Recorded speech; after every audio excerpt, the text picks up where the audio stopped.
Kita akan mulai berlatih Qigong di hari ini. Kita akan mulai lakukan centering. Dimanapun kita berada saat ini, kita akan mulai fokuskan tubuh, napas, pikiran. Hadirkan seutuhnya di dalam diri. Perlahan mulai lakukan deep inhale. Bawa kesadaran tubuh terima oksigen. Completely exhale.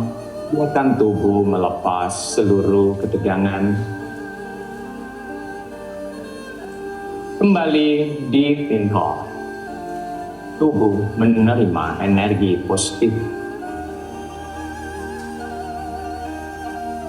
Completely exhale, dan tubuh melepas seluruh ketegangan yang masih tersisa. Dan perlahan mulai langkahkan kaki, buka selebar bahu. Letakkan dengan lembut. Menurunkan tumit perlahan, exhale, tekuk tubuh ke sisi kanan. Stretching lembut di sisi kiri tubuh. Membuka area dada. Pandangan sesuaikan. Pada saat exhale, inhale, angkat kembali tubuh menjinjit. Turunkan tumit lembut. Exhale, tekuk tubuh ke sisi kiri. Tarik kembali tubuh ke camcuan. Lanjutkan sisi kanan. Mendorong tubuh. Exhale. Inhale, membuka area dada.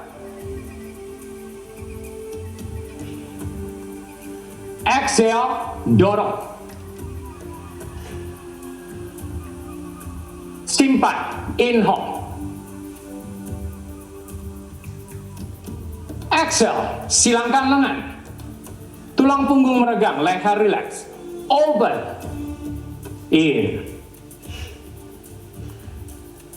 Push. Exhale.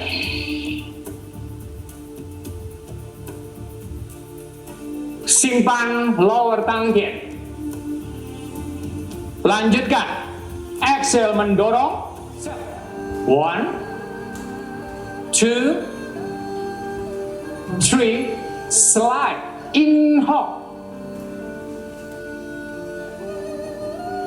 Tarik kaki, camcuan, exhale. Lengan kiri di bawah. Oke, satu ronde terakhir. Pindahkan berat tubuh ke kanan. Inhale, swing. Putar tubuh. Dorong, exhale. 1, 2, 3, slide. Exhale, compress.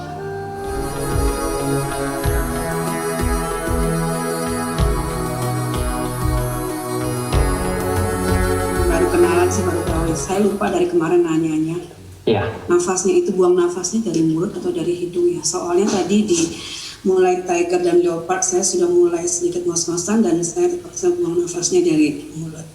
Kalau enggak rasanya kok berat sekali mau mengangkat tangan ya.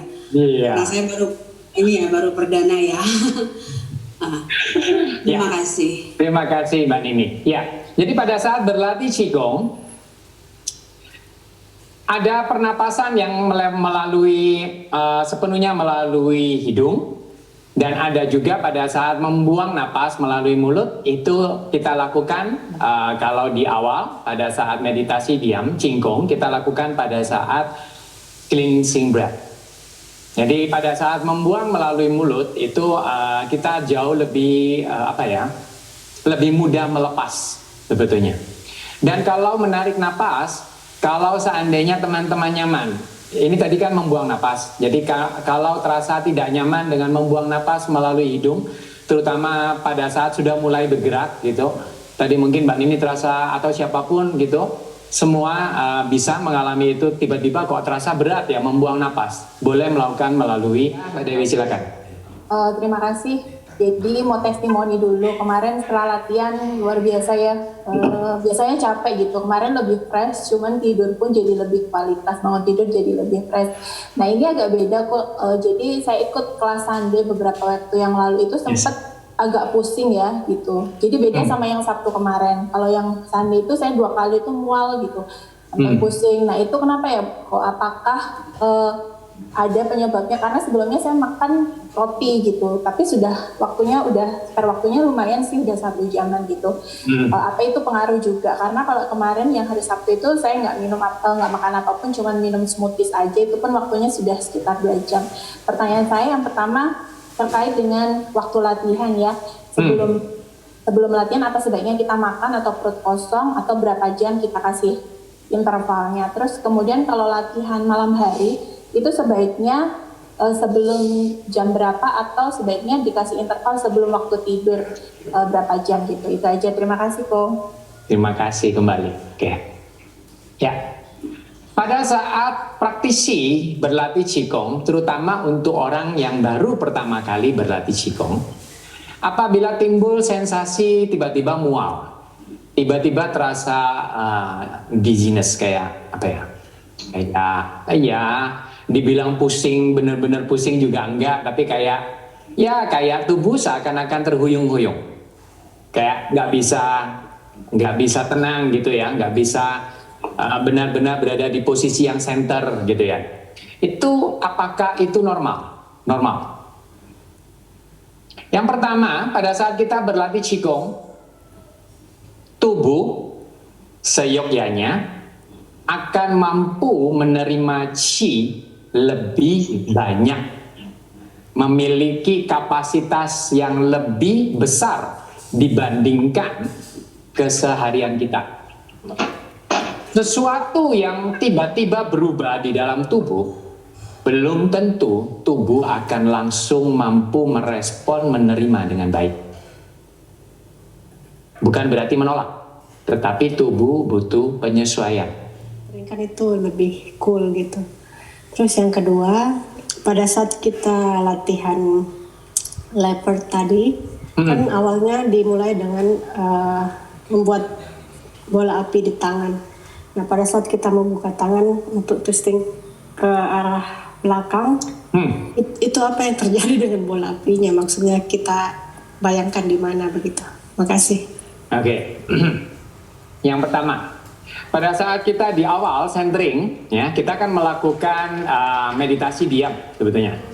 Nah, kenapa kok badan bisa panas? Pada saat kita melakukan meditasi diam, bukan hanya kelihatannya tubuh fisik diam, tetapi pada saat kita meditasi diam dan kita mampu mengarahkan energi, kita mampu fokus, itu sebetulnya di sana adalah terjadi pemusatan Qi. Nah, pemusatan Qi itu akan membuat tubuh merasakan sensasi, bisa jadi merasa hangat. Apalagi pada saat teman-teman melakukan inhale pernapasan, itu kan terasa bola energi membesar. Kemudian dia menyebar ke seluruh tubuh. Dan tubuh itu merasakan menerima energi. Dan pada saat exhale kembali fokus ke area lower dantian. Dan kita boleh namakan gerakan di awal itu adalah lower dantian breathing.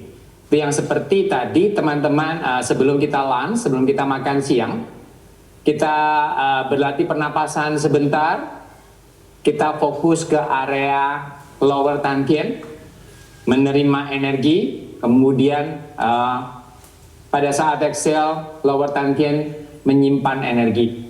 Jadi kenapa diam bisa tubuh terasa hangat? Bukan saja bisa hangat, Kak Isma, tetapi itu tidak jarang praktisi pada saat meditasi diam, praktisi bisa berkeringat.